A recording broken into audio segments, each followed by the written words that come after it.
nesse vídeo, a ideia é falar sobre um conceito que é fundamental aí, né, na psicologia junguiana, né, que é o conceito de complexo. Eu imagino que vocês já devem ter ouvido algo relacionado à palavra complexo, né, como, de repente, um complexo de Édipo, complexo de Electra, um complexo de inferioridade ou de superioridade, né? Ou então algumas expressões mais no senso comum que vão falar, sei lá, essa pessoa está complexada, né? Alguma coisa assim. Então, eu acredito que vocês já tenham ouvido esse termo em algumas situações aí, né?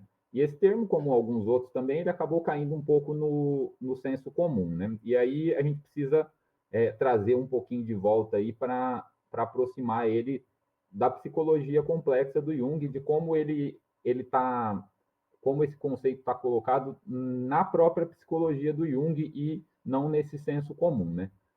Para isso, eu já vou começar fazendo uma ressalva, né? Quando eu vou tratar o termo complexo como um conceito, é preciso lembrar que o Jung ele tinha uma perspectiva empírico-descritiva, né? Com caráter pragmático, né? E ele vai propor um nominalismo culto, né? E não propriamente uma teoria. É, eu não vou entrar muito nessa discussão, que ela é longa e não é o tema do nosso vídeo. Mas o que a gente precisa saber por hora é que quando eu trago e quando eu estou falando do conceito de complexo, o que eu vou trazer é uma descrição de como determinados fenômenos psíquicos se desenrolam, né? E que características são comuns neles que conectam a gente enquanto humanidade, né? Então é disso que eu estou falando, né? Quando eu trazer essa ideia do conceito, eu estou descrevendo um fenômeno, trazendo informações sobre como aquilo acontece a partir de uma catalogação maior de vários fenômenos psíquicos, né? Então é disso que a gente está tratando quando eu estou falando de conceito aqui. E hoje o conceito que a gente vai trabalhar é o conceito de complexo, né? Eu vou começar com o livro Fundamentos ali da Psicologia Analítica ou Vida Simbólica, né?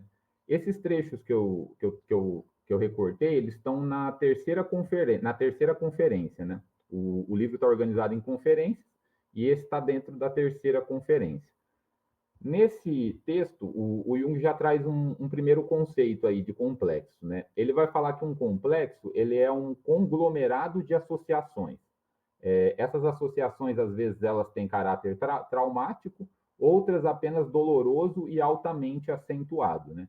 E tudo que se acentua vai acabar sendo difícil de ser conduzido.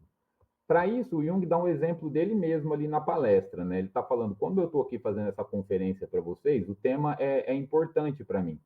E às vezes isso causa algum tipo de alteração na minha consciência. De repente eu fico com um tempo de resposta mais alto, alguma pergunta que vocês coloquem que seja mais difícil, de repente minha memória pode falhar, eu posso gaguejar enquanto eu estou falando, né? E essas alterações elas seriam causadas por um complexo, por exemplo, né? Então ele vai dizer que quando houver um tônus alto, né, será como se esse complexo particular ele tivesse um corpo próprio, né? O que tornará incontrolável por ele estar enraizado, né? E ele vai acabar por irritar os nervos do Jung ali na palestra, né? Então, outra informação que ele traz é que assim, o complexo ele pode ser dotado de tensão ou energia própria. E ele vai ter essa tendência de formar, também por conta própria, uma pequena personalidade, né? Que vai interferir na nossa atuação consciente, né? Um exemplo disso seria o ato falho, por exemplo, no momento que a gente está numa situação mais emocional ali, e a gente tenta falar alguma coisa e de repente a gente fala exatamente o oposto do que a gente queria, né? Sei lá, a gente pode pensar no exemplo de um velório. Imagina que você está indo no velório de alguém, e ao invés de você dar os pêsames para a viúva, na hora acaba saindo um parabéns no lugar errado, né? Então tem aí uma inversão. Você queria dizer uma coisa, mas o complexo interfere e acaba dizendo outra, né? Num primeiro contato, é dessas interferências na consciência que a gente está falando, né? E aí, a partir dessas interferências, a gente presume essa existência do complexo. No mesmo livro, na terceira conferência ali do Fundamentos, o Jung vai dizer ainda que em casos mais sérios de esquizofrenia, esses complexos eles se emancipam do controle consciente e podem se tornar visíveis e audíveis, né? eles vão aparecer através de visões, de vozes, né, que podem se assemelhar a pessoas específicas, né? Então, nesses casos de esquizofrenia, esses complexos eles apareceriam personificados, né, ou em visões ou em vozes. E essa personificação em si, ela não é em si mesma patológica, né? Não necessariamente, né? Por exemplo, nos sonhos, os complexos podem aparecer personificados, né? E o Jung ainda cita até a questão de alguns treinamentos, né, que possibilitariam essa personificação dos complexos, né? Ele vai citar aí um determinado treinamento da yoga, né, que se basearia em dividir a consciência em seus componentes e fazer com que esses componentes aparecessem como personalidades definidas, né?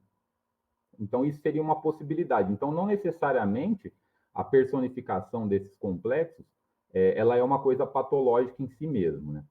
E aí o Jung vai dizer que tudo isso vai se explicar pelo fato dessa ideia que a gente tem da unidade da consciência ser uma mera ilusão, que é aquela ideia de que nós não somos senhores na nossa própria casa, né? Então, essa ideia de que tudo que existe na psique é a consciência, ela é derrubada por essa, por essa experiência do complexo, né? Quando ele aparece, porque a gente é invadido e a gente perde o controle. É aquela hora que a gente quer fazer alguma coisa, mas a gente é tomado por uma emoção e acaba fazendo outra coisa totalmente diferente, né? Então, o Jung vai dizer que esses complexos também, eles são grupos autônomos de associações, com tendência de movimento próprio, de viverem a sua vida independente da nossa intenção.